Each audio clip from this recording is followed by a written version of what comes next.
This training will help you understand how to encourage positive behavior in youths in your school-aged programs.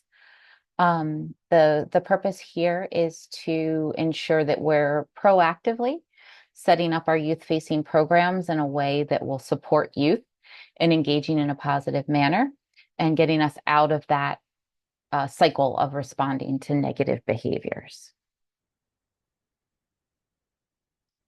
So some key assumptions before we start. I want to make sure we all have a common mindset when it comes to behavior. So I'd like us to reframe the way we think about behaviors that we see in youth, as opposed to approaching it as, this kid is behaving badly, there's something wrong, what's going on? I'd like us to try to shift to what does this kid need? What need do they have that isn't being met? How can I better help meet their needs? I know as an organization, we've focused a lot recently on specifically meeting the needs of youth in our programs who may have some specific challenge. And it is definitely true that a child's past experiences, any intellectual or developmental diagnoses they may have, any mental health challenges they might be facing, all of those things will inform and impact their behavioral response to a situation. But also, regardless of any of those factors, every single child will respond positively to an environment that helps them to feel safe, connected, and seen. So the focus of this training is going to be on how we can create that environment that allows every child, regardless of their background, to feel safe, connected, and seen. And the hope is that this will help prevent some of these behaviors that we don't want to see in our programs. So the way that we can help kids feel safe and supported and seen in our programs is through achieving these 4 goals: building trust, establishing routine, offering choice, and being prepared. And we'll go in to each one of those in detail as far as what that means, as well as some tools that are available to help you achieve those goals. So building trust. We know that youth in our programs are going to feel safer when they trust us. As staff, I think we're going to have a better experience if we can trust youth to behave the way we need them to. Trust is also really important when we talk about interactions with parents or guardians of the youth that we're caring for. That child is their most precious possession. They're entrusting us with the most important thing in their lives. And so that trust is really important. And then also trust, among our colleagues. We have to work together as a team to support the youth in our program and to achieve the things that we'll talk about here today. So the 2 most important factors in building trust are connection and consistency. Connection is really about that relationship building, establishing positive relationships with youth, with their families, and with one another. So how can we do that? I really strongly encourage each of you in your program to begin your program with some icebreakers. It's fun activities aimed at getting participants to know one another, to know you, and also to engage the parents. So at the end of the presentation, I'll show you some resources that we have available to help you do this. But 2 of my favorite icebreakers, one is a getting to know you would you rather. It's really simple. It requires no materials. Everyone knows how to play would you rather. And there's a similar activity called Where the Wind Blows. And we have those activities scripted for you. I'll show you where you can find that at the end. Another way to build connection and positive relationship is to give positive recognition. All of us feel better. The kids in our programs, us as staff, the parents or guardians of the kids would much rather be told what they're doing well, hear what their child did well. As a staff person, it feels better to give praise than it does to constantly be yelling at a kid or to be the kid on the receiving end of that, or for a parent to hear what went wrong during the day. So building connection, establishing positive relationships through praise, through positive recognition. Again, we have a tool to help you do that, the Kindness Project. I'll show you that at the end of the presentation, and the mental health team can also come out to your sites to provide you with those materials and show you how to use them. And finally, and perhaps most importantly, is communication. Regularly communicating with the youth in our program to understand who they are, what they need, what they like, what they don't like. Establishing a communication with parents and guardians before there is a problem. Again, taking a couple minutes at pickup or drop off to get to know them, to learn something about them, to share something about yourself. Um, make it a point to tell each parent or guardian something positive their kid did that day, or something positive you noticed about their kid, or something you're really excited that their kid enjoys doing while they're at the program. Establish those lines of communication before there's a problem, before you have to communicate to the parent or guardian. And then again, among colleagues, communication is key. We have to have each other's backs for us to be successful in these programs. So make sure you're communicating regularly with your supervisor and with your colleagues as well. And then the second piece to building trust is consistency. And again, it's being consistent in your interactions with youth, being consistent in your interactions with their families, and being consistent in your interactions with your colleagues. So how do we achieve that? Set and communicate expectations for the youth in your program regularly. I encourage you to start every shift by going over, group norms, group rules, what we expect of kids. Kids do want to behave well. They want you to be happy with them. They want to feel like they're doing a good job. And one of the simplest ways we can help them feel that way is by making sure that we're regularly and clearly communicating to them what we expect of them. Don't assume because you reviewed with them how they should behave yesterday that they're going to remember today. Don't even assume that because you reviewed with them what you expect of them at the start of the shift that they're going to remember it 10 minutes from now. So at the start of each shift, at the start of each activity, let them know what you expect from them, whether that's how they treat others, the rules for a game that you're about to play, the instructions for an art project you're about to start with them. Regularly and consistently set those expectations and communicate those expectations to them. Again, praising positive behaviors. I challenge you to recognize something positive that every single kid did in your program each shift. Say something positive to every kid that you come into contact with, and be really specific. So, Laura, I love the way that you're sitting quietly waiting for instructions for this activity. Declan, I love that you just shared your crayons with your friend.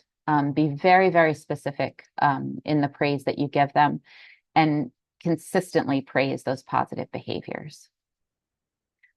Similarly, we need to be consistent in how we're responding to unwanted behaviors. And we need to respond in a way that's calm, that's non-judgmental, that's not angry, that's not frustrated. And that may be as simple as, before you respond, take a deep breath, calm your own nervous system, and decide how you want to approach that child. Kids thrive off of our energy, whether it's positive energy or negative energy. So responding to a child who's doing something that we don't want them to do with a lot of energy might actually feel good to them, even though it's negative energy, because at least they're getting your attention. They're getting a strong reaction out of you. So try to consistently respond to those unwanted behaviors in a way that's calm, and make sure the consequence matches the offense. So for example, if there is a youth in your program who can't sit still to listen to the instructions for an art project that you're about to do, the consequence is not, you don't get to do the art project, right? That's too extreme. But maybe the consequence is, I'm going to give you your art materials last so that you have some time to calm down and listen to the instructions before we start. And again, those consequences have to be issued regularly and consistently, so that kids learn what the consequence of that behavior is. Helene Cierzo, one of our mental health specialists, does nurtured heart training that really dives into this idea of the energy that you give to kids and how you respond to these behaviors. I strongly encourage you to attend one of those when they're offered. Okay, so the second goal is establishing a routine. And routine is not necessarily schedule. Routine can involve a schedule. But when I say routine, what we're really talking about is being predictable and being accessible to the youth that are in your programs. So predictability. We all like to feel like we have control of our environment. None of us, most of us, don't enjoy being surprised by something or having some expectation sprung on us that we didn't know we were going to need to meet. So I encourage you at the start of every shift, and again, maybe even at the start of each new activity as you transition from one activity to another, review the schedule. Let kids know what to expect throughout the day. Let them know what's going to happen next. Let them know what's expected of them for each activity. A visual schedule can be really, really helpful here. Especially in a SAC setting, kids have sat through school all day, right? They've absorbed so much information. And maybe when you review the schedule with them at the beginning of a shift, they can't remember it. So just having a visual schedule or written schedule for our older kids, if they can read, something they can check back on, something they can look back on, something you can point to remind them what's coming next, what they can expect. This can also really help if you have those kids who are missing mom, dad, or adult. With the visual schedule, they can kind of see like, oh, we have this activity and then this activity, and then I get picked up. That can be really helpful. It can help for kids that really like playing Gaga, but really don't like coloring. They know when that activity that they really enjoy is coming up in the day. And then again, being clear about what we expect of them for each activity. Just because you review the rules of a game one day doesn't mean they're going to remember what's expected the next day when you play it.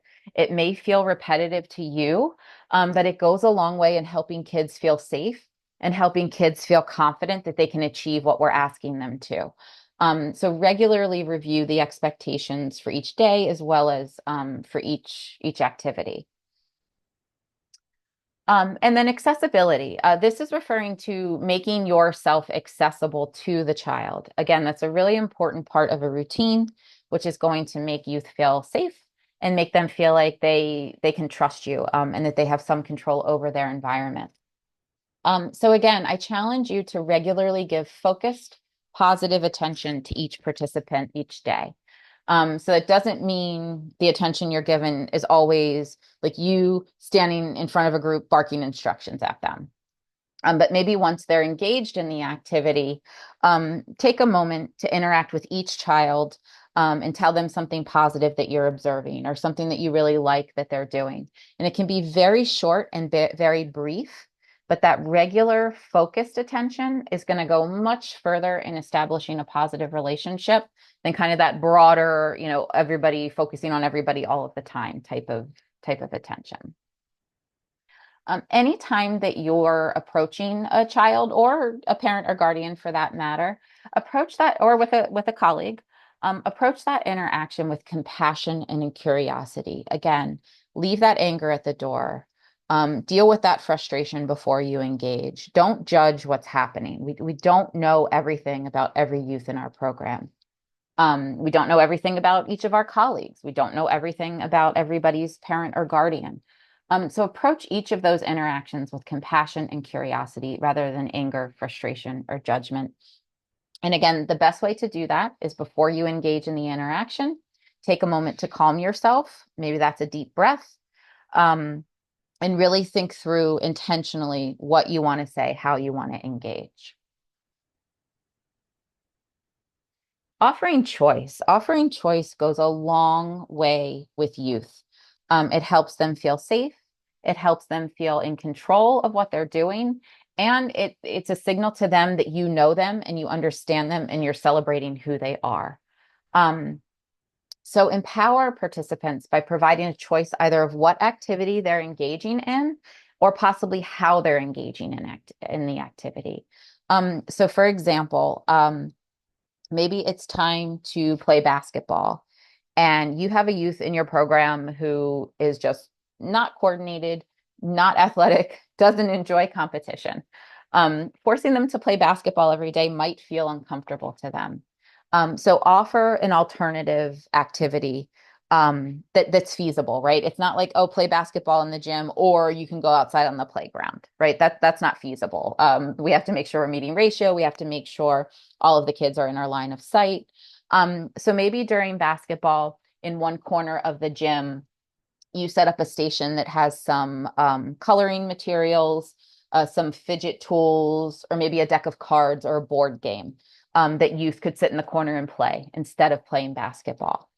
Um, or maybe you're conducting an activity that involves the group sitting down in a circle, sitting still and engaging with each other. But you have that one kid that just cannot sit still to save their life. Allow that child that can't sit still to stand behind the circle and stand up and move around a little bit. As long as no one's in danger, as long as you're still able to see all of the children that you're caring for in that moment, as long as staffing ratios are met, as long as everyone is safe and not being harmed, let youth in your programs choose if or how they engage in an activity and offer them a choice of how they engage. And then second, the other key piece of choice is celebrating their individuality, right? A kid is going to feel good if you know that they really just cannot sit still and do art. So you allow them to jump rope off to the side while most of the group is participating in an art project, right? That's going to send a message to them that I see you, I know you, I understand your strengths, and I'm going to let you do this thing that you're great at while the rest of the group does something that you don't really enjoy doing. Again, in a way that's safe, in a way that's not disruptive to anything else that's going on, but in a way that's celebrating what that child enjoys and what their interests are. Also recognizing tolerance levels is really important there. Not every youth is going to have the same tolerance level for an activity, whether it's the amount of physical intensity or the amount of creative intensity or the duration of the activity. So keep that in mind. You know, maybe you have a youth in your program who can sit and focus and color beautifully for about 5 minutes, but you know after 5 minutes they're not going to be able to sit still. Anticipate that. Have something ready for them to do once they reach their tolerance level for the activity that's happening. The last goal is really being prepared. So if you're watching this training as a recording, I invite you right now to pause and take some time to discuss these three questions as a group. Focus on, are there times of the day or certain points in the schedule where you see the most unwanted behaviors? Maybe that's right when everyone's coming in after school, or during transition between activities, or as you approach that pickup time and kids are getting anxious and ready to see mom, dad, or guardian. Are there individuals in your groups who you know are going to struggle, right? Unfortunately, we can probably all think of that one kid or that group of kids that you just know, like, you're always going to have a challenge with them. And then can you identify patterns for those who are struggling with their behavior? Is there a trigger to that behavior, right? Is there something that happens just before? Or is there a part of the day or a specific activity or another participant maybe that triggers that child, like a precursor to that unwanted behavior, if you will? So take a moment with your group. You can pause the presentation and discuss some of these questions. Okay, so what do we do about this? If we start to pay attention to these things, the time of day or the type of activity, the individuals, those triggering events, we can prepare ahead of time, right? The unwanted behaviors may be predictable. And if they're predictable, there are things we can do to prevent them from happening in the first place. Um, so for example, if transitions are a challenge, we can give a countdown, right? We can have that visual schedule so kids know what's coming next. And as we're approaching the end of one activity, we can provide like the 10-minute, 5-minute, 2-minute countdown. If we have a child who we know loves playing Gaga and they melt down every single time they're told they have to stop playing Gaga and move on to something else. Again, we can prepare them for that with a countdown, and maybe we can give them an incentive after. If I know you really love playing Gaga, I'm going to give you a 10-minute warning, a 5-minute warning, and a 2-minute warning. If you're able to transition from Gaga to art without melting down, I have this really special fidget tool that you can use while we're walking from the Gaga pit to the art table. Maybe the incentive is a sticker, or maybe the incentive just becomes your praise. Hey, I know you love playing Gaga. I'm really proud of you for leaving the Gaga pit without acting out. Great job. But incentivize them to move on from that desired activity. If you have a youth who you know is triggered by a certain activity or a certain other participant in the program, plan for that, right? You know what's going to trigger them. Make a plan. Maybe you switch their groups, or maybe you give them a fidget tool while they're standing to wait for the next activity. Maybe they struggle to wait. Maybe they struggle with downtime. Build calming moments in between activities or during those times where you see these unwanted behaviors. A really, really simple kind of recentering and calming activity is to ask the group to take 3 collective breaths. You can invite them to close their eyes if they're comfortable doing so. They don't have to. You say, okay, as a group, we're just going to breathe together for 3 breaths. They don't have to modify the depth or the pace of their breath. It can just be the natural flow of their breath for 3 breaths. All of us, again, regardless of our backgrounds or diagnoses we might have, are calmed by breathing. It's a physiological process in our bodies that taking a moment to focus on our breath will calm our nervous system. So if you have those specific children or those moments in the day where you know it's just not good, build in a calming break, build in a breath break during that part of your schedule. And again, the mental health team has a number of resources available to you that can help with those type of activities if you need it. So if you need help with any of this, if you need a refresher of this, if you want us to come in and demonstrate how to do some of these things, we're more than happy to do that. This is our team. This is how to reach us. We do have a SharePoint site that will give you some of these resources that I talked about today. So I'm going to show you a few of those that we talked about. So I mentioned the Kindness Project. This is a great way to meet that first goal of establishing trust, as well as kind of recognizing the positive things that youth are doing, and used as a communication tool to communicate a child's strengths back to their family, to their parent or guardian. So we have a document here that describes for you what the Kindness Project is. It's based on our core values of caring, honesty, respect, and responsibility. And then it also links to all of the supporting materials for the project. But this is the award. So it's as simple as recognizing a child engaged either with another participant or in an activity in the way that we want them to. And we can say, hey, great job. You get a kindness award today. And then at pickup, we can actually hand the award to mom, dad, or guardian and tell them what great thing their kid did that day. It's really, really simple, and it goes a long way in building trust, in establishing positive relationships, and to promoting the positive behaviors that we want to see, while also being in line with the values of our organization. I also mentioned some of the icebreaker activities in that same folder on SharePoint. We have a number of activities that can help kids get to know one another, help participants get to know staff. And these can also be used if there's conflict in a group. So you see we have step-by-step instructions, a script here for how you can engage in this icebreaker activity. And then there are also some questions. Would you rather is easy, but if you can't think of questions, we have some ideas here for you. And then again, all of this is on our mental health SharePoint site. So it's the Metro Y SharePoint / mental health.